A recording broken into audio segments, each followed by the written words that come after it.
오늘은 가장 중요한 이미 세 번의 공약 발표를 했지만 이번에 제4탄은 가장 중요한 어젯밤 늦게까지도 추가 경정 예산안을 다뤘지만 우리 청년 일자리와 관련된 여러 가지 청년들 생활과 관련된 그런 거를 굉장히 많이 다루고 있습니다. 그래서 오늘은 네 번째 진짜 민심 청년 공약을 발표를 하도록 하겠습니다.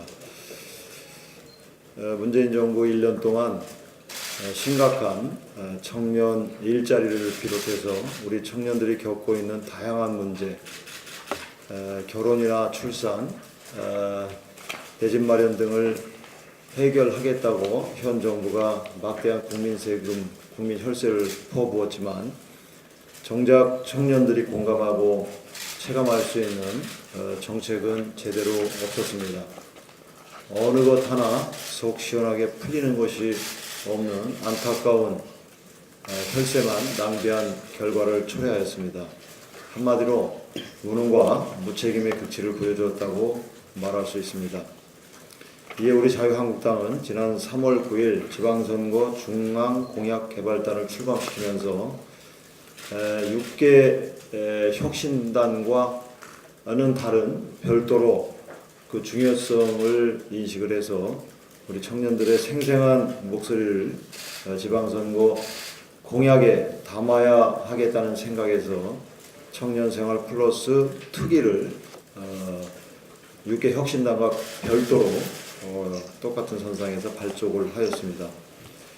위원장은 제 옆에 계신 신보라 의원님께서 맡아주셨으면서 2030 청년 20여 분으로 알차게 구성을 했습니다. 그 이유는 정책 수혜자인 청년들이 직접 청년을 위한 정책을 고민하고 만드는 것이 옳다는 판단이었습니다.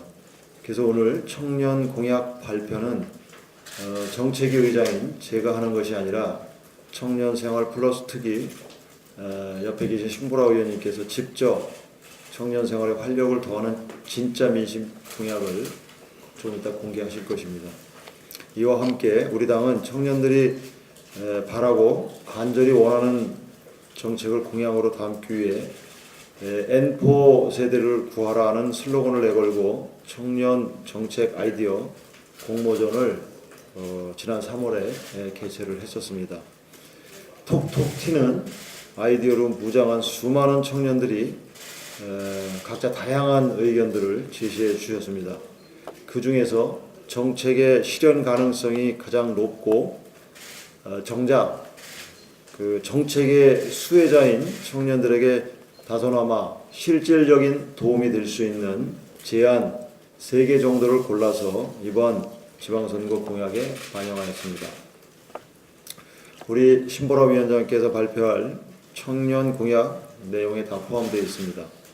그리고 이 자리를 빌어서 소중하고 귀한 제안을 해주신 세 분, 우리 백경훈 청년위원, 김병주 의원, 신지수 우리 청년위원님을 이 자리에 모셨습니다. 공약 발표가 끝나면 바로 이어서 이런 좋은 아이디어를 제공해 주신 여러분께 공모전 시상식을 진행하도록 하겠습니다.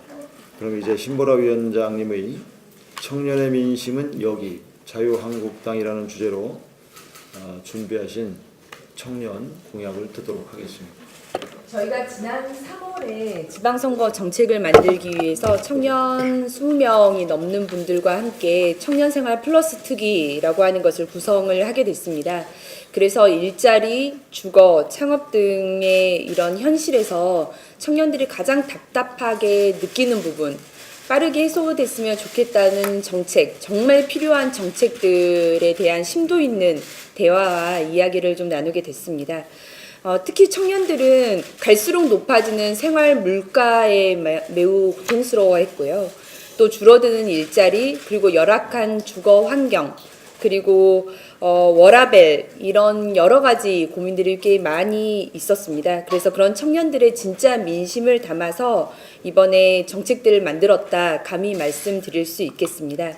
그래서 공약은 총 6가지 생애주기별 카테고리로 분류를 했습니다. 그래서 첫 번째는 청년정책 전담 컨트롤 타워를 설치하는 이제 전담 기구에 대한 내용이고요. 두 번째는 대학생활, 세 번째는 군인생활, 네 번째는 창업생활, 그리고 다섯 번째는 취업과 직장인 생활, 그리고 마지막으로 주거생활 이렇게 공약을 담게 되었습니다. 우선 제가 첫 번째 공약인 청년 정책 컨트롤 타워에 대해서 아주 간략하게만 설명을 드리고 이어서 5가지 생활 공약에 대해서는 우리 청년위원분들이 직접 설명을 드리도록 하겠습니다. 먼저 이 청년 정책은 모든 분들이 많이 공감하시겠지만 청년 문제 해결을 위해서 정부가 많은 정책을 추진하고 있음에도 불구하고 체감도가 낮은 것이 현실입니다. 그 체감도가 낮은 이유에는 부처별로 너무나 중복되고 있는 사업을 하는 경우도 있지만 청년들이 와닿지 못하는 그런 정책들을 추구하다 보니까 이게 컨트롤 타워 기능이 있음으로 해서 청년 정책에 대한 예산도 확보하고 또 부처별로 비효율적인 정책들도 정비를 하고 그리고 청년들이 직접 다가갈 수 있는 정책으로 전환을 하자는 것입니다. 이에 대해서는 저희가 20대 국회가 처음 열렸을 때 제가 대표 발의를 하고 저희 의원님들 전원 명의로 청년기본법을 발의를 한 바가 있습니다. 그리고 오늘 국회 차원에서 청년 미래특위가 열리게 되는데요. 이날 저희가 청년기본법을 한데에 아울러서 통합된 안을 통과시키게 되는 또 역사적인 날이기도 합니다. 그래서 이 청년기본법이 통과되는 대로 저희가 청년정책 컨트롤 타워를 만들겠다라고 하는 말씀을 드리겠습니다. 그럼 이어서 공약 발표를 함께 해주실 위원님들이 이어서 발표를 하겠는데요. 먼저 첫 번째 발표자이신 권영태 위원의 대학생활 발표가 있겠습니다. 네, 안녕하십니까. 대학생활 공약, 대표 공약을 발표하게 될 권용태입니다. 요즘 대학생 생활 물가가 지속적으로 치솟고 있습니다. 평균적으로 대학생이 고정적으로 지출해야 되는 학자금부터 교통비, 통신비, 식비, 학원비, 어마어마한 주거 비용까지 청년들이 정말 살기 어렵습니다. 이에 대학생의 가계 부담을 줄이기 위한 생활 밀착형 공약들을 만들게 되었습니다. 첫째, 현재 2.2% 금리를 적용하고 있는 취업 후 상환 학자금 대출 제도를 무이자로 전환하겠습니다. 현행 한국장학재단에서 운영하고 있는 취업 후 상환 학자금 제도는 취업 후 일정한 소득이 발생한 후에 이자와 원금을 함께 상환해야 합니다. 소득이 발생하기 전에는 원금의 이자가 계속 쌓이기 때문에 청년들에게 큰 부담으로 다가오고 있습니다. 청년들이 학업에 집중할 수 있도록 학자금 대출 이자를 면제하겠습니다. 둘째, 대학생들의 교통비 부담을 줄이기 위해 학생의 경우 월 3만 원으로 이용할 수 있는 무제한 정기권을 도입하겠습니다. 저희 경우 하루에 3,750원 정도의 그 교통비를 지출하고 있는데 생활 번역이 달라지게 되면은 이제 교통비 부담이 더욱 증가하게 됩니다. 적게는 월 7만 원에서 많게는 월 10만 원 이상을 고정비로 지출하게 됩니다. 월 3만 원의 정기권을 도입할 경우 연간 48만 원에서 이제 84만 원 정도의 교통비 부담을 이제 경감할 수 있는 효과를 가져오게 됩니다. 이제 세 번째는 이제 공짜 스폰서 요금제, 바로 그 제로 레이팅을 도입하겠습니다. 고가의 통신비 또한 대학생들한테 정말 부담되는 그 부분 중에 하나인데 데이터 비용을 이용자가 아닌 컨텐츠 제공자가 대신 부담하도록 해서 이제 통신비의 부담을 줄이도록 하겠습니다. 먼저 정부가 제공하는 워크넷 같은 이제 취업 관련된 서비스와 코레일톡 같은 생활 밀착형 서비스부터 적용해가지고 이제 데이터 비용 부담을 이제 낮추겠습니다. 예, 감사합니다. 우리나라 대부분의 청년들은 인생에서 가장 뜨거운 시간을 군대에서 보내고 있습니다. 그러나 최근 군대 내에서 발생하는 각종 사고로 두려움을 느끼기도 하고 군복무로 인한 배움의 기회로부터 단절되다 보니 가뜩이나 심각한 취업난에 제대 후 취업할 생각에 막막하기도 합니다. 이에 안전한 군대 생활과 청년 장병들이 미래를 준비하는 데 도움이 될 수 있는 공약을 발표합니다. 첫째, 청년 장병들을 위한 취업 장병 패키지를 도입하겠습니다. 청년 장병들의 가장 큰 고민은 전역 후 취업입니다. 군 복무 중인 청년 장병들은 취업난이 심각한 상황에서 진로와 취업에 대해 깊이 고민하고 있지만 관련 정보나 지원 등이 부족한 실정입니다. 창업, 군대 일자리로 구분하여 계급별 맞춤형 취업 프로그램을 진행하겠습니다. 일과 후 개인 시간을 활용한 진로 상담부터 취업 설계, 자격증 취득, 직업 훈련 프로그램을 제공해 취업 역량을 강화하겠습니다. 그래서 군 복무기간이 병역의 의무를 이행하면서 미래를 준비하고 역량을 쌓을 수 있는 시간이 될 수 있도록 지원하겠습니다. 둘째, 전 부대에 병영생활 전문 상담관을 배치하겠습니다. 최근 5년간 군대에서 스스로 목숨을 끊은 사람은 351명에 달합니다. 이는 군 전체 사망자의 65.2%라고 합니다. 현재 병영생활 전문 상담관 1인이 병사 1,300여 명을 담당하고 있어 심도 있는 상담이 어려운 실정입니다. 예하 부대에 병영생활 전문 상담관을 배치하여 군대에서 우울증, 자살 징후 등 어려움을 겪는 병사들을 집중 케어하고 상담 치료도 받게 하여 군 생활의 어려움을 극복하도록 지원하겠습니다. 마지막으로 예비군 훈련 수당을 2021년까지 순차적으로 현실화하도록 하겠습니다. 2018년부터 현역 병장의 월급이 인상되며 예비군 보상비도 형평성 차원에서 인상될 필요성을 느끼게 되었습니다. 2021년까지 실비 수준인 1일 5만원 수준으로 높이겠습니다. 많은 청년들이 창업에 뛰어들고 있지만 창업의 성공에 살아남기란 하늘의 별 따기와 같습니다. 특히 초기 스타트업은 다양한 법률적 어려움을 겪고 있습니다. 또한 창업을 계획하고 준비하고 싶지만 창업 실패 후 재기에 대한 두려움이 창업을 막는 큰 장벽이 됩니다. 이에 스타트업의 생존력을 높이고 재도전이 가능한 창업 환경을 조성하기 위한 공약을 만들었습니다. 첫째, 스타트업에게 전문 로펌을 매칭해 맞춤형 법률 지원 서비스를 제공하겠습니다. 초기 단계부터 청년 창업가들이 특허, 계약서 작성, 노사관계 등 다양한 법률적 어려움에 부딪히고 있습니다. 해외에는 이미 전문 로펌에서 스타트업을 위한 법률 자문을 지원하고 있지만 국내 시스템은 아직 많이 부족한 현실입니다. 정부가 운영하는 리걸 파트너십 센터라는 플랫폼을 구축해 스타트업에게 전문 로펌을 매칭하고 매칭 후 6개월간 맞춤형 법률 지원 서비스를 지원하겠습니다. 이를 통해 스타트업 초기에 발생할 수 있는 법률적 리스크를 사전에 예방하고 창업하기 좋은 생태계를 조성하겠습니다. 둘째, 재창업자의 범위를 확대하고 성실 실패로 판정된 정직한 기업인들을 재도전할 수 있는 창업 환경을 조성하겠습니다. 창업 흥진원이 실시한 2017년 창업 인식 실태 조사에 따르면 창업 의향이 없다고 답변한 응답자 중 32.6%가 창업에 실패하며 재기하기 어려울 것 같아서라고 답변하였습니다.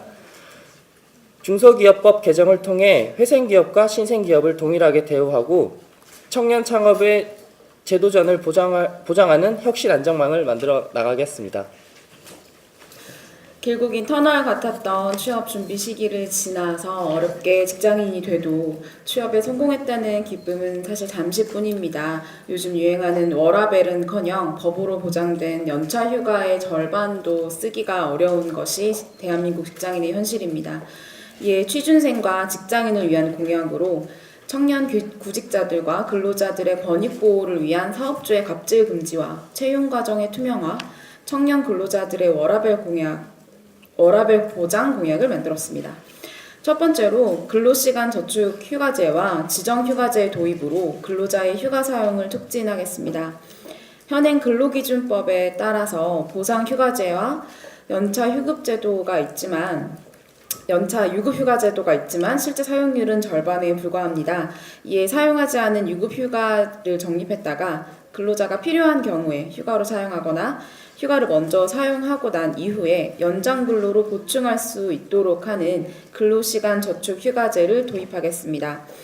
또한 연차 휴가 중에 최소 5일을 연초에 미리 지정할 수 있도록 지정휴가제를 도입하겠습니다. 청년 근로자들이 미리 휴식을 계획하고 준비하도록 해서 더 효율적으로 근로자의 휴식권을 보장받을 수 있도록 하겠습니다. 두 번째로 청년 구직자들의 권익 보호를 위해 채용 과정의 공정화와 투명화를 보장하겠습니다. 채용 공고를 봐도 이 일자리가 청년이 원하는 일자리 조건에 맞는지, 지원한 일자리 채용은 어떻게 진행되고 있는지 알 수가 없습니다. 따라서 채용 공고 시에 임금, 근무 시간, 채용 일정 등 구체적인 채용 정보를 명시하도록 해서 청년 구직자들의 알 권리를 보장하고 채용 과정의 공정화와 투명화를 보장하겠습니다. 세 번째로 임금체불 근절 시스템을 마련하고 근로 감독을 강화하겠습니다. 현재 고액 상습 체불 사업주의 명단 공개, 신용 제재 등 각종 불이익 조치를 통해서 임금 체불 예방 노력을 하고 있습니다. 그러나 2016년 기준 임금 체불 금액이 1조 4,286억 원에 이르고 피해 근로자는 32만 5,430명에 달할 정도로 현실은 여전히 심각합니다. 특히 청년층의 임금체불은 미래에 대한 투자 시기를 놓치고 인재 개발 기회를 박탈시킨다는 점에서 사회적 이슈로 부각되고 있습니다. 이에 자유한국당은 그 재직 근로자에 대한 임금체불에도 지연 이자제를 적용하고 상습적인 임금체불에 대한 처벌을 강화하겠습니다. 채용정보 사이트에 임금체불 사업장 정보를 공개하고 임금체불 사업주의 임금체불 방지 교육을 의무화하도록 하겠습니다. 네 번째로 중소기업 취업 청년층 소득세 감면 제도를 확대하겠습니다. 지금도 중소기업에 취업한 청년층에 대해 소득세 감면 제도가 운영 중이긴 하지만 소득세 감면이 취업 연도에 따라 차등화되어 있어서 여전히 부족한 실정입니다. 중소기업 취업 청년층의 소득세 감면 제도를 2022년까지 연장하고 3년간 소득세 100% 감면으로 일원하도록 하겠습니다. 저희 청년들의 주거 안정과 자립을 지원하기 위한 공약을 발표하도록 하겠습니다. 첫째, 청년들이 안심하고 편하게 거주할 수 있는 청년 안심주택을 향후 5년간 25만 호를 공급하도록 하겠습니다. 2016년 기준으로 할 때 서울에 거주하는 청년 5명 중 1명인 22.9%가 옥탑방, 고시원 이런 식의 각종 열악한 거주 환경에서 생활하고 있다고 밝혀졌습니다. 지금 행복주택은 신혼부부나 사회 배려 계층을 중심으로 주택 공급을 하고 있기 때문에 청년을 대상으로 한 주택 공급이 매우 부족한 현실입니다. 청년 안심주택을 주변 시세의 60에서 80%로 공급하여 임대료를 최소화하고 일정 금액 이하 보증금에 대해서는 임대인과 청년 임차인 간의 이른바 보증기간 신용보증서로 이를 대체할 수 있도록 추진하도록 하겠습니다. 둘째, 행복연합기숙사를 향후 5년간 6만 명에게 지원하도록 하겠습니다. 서울 시내 대학 재학생 41만 명 중 기숙사 거주자는 5만 2천 명입니다. 이는 전체 대학생의 12.6%에 불과한 현실입니다. 지방 학생 중 기숙사 이용 학생은 약 30%로 추정되고 나머지 70%는 원룸, 하숙, 고시원 이런 형식의 주거 형태를 취하고 있습니다. 많은 대학생들이 기숙사 거주를 원하고 있지만 이런 실정이 잘 반영되고 있지는 않습니다. 그래서 이러한 현실을 감안하여 여러 대학 학생들이 함께 거주할 수 있는 연합 기숙사 형태를 확대 공급하고자 합니다. 셋째, 광역단체를 중심으로 청년 주거 고민 상담소 20여 개소를 설치 운영하겠습니다.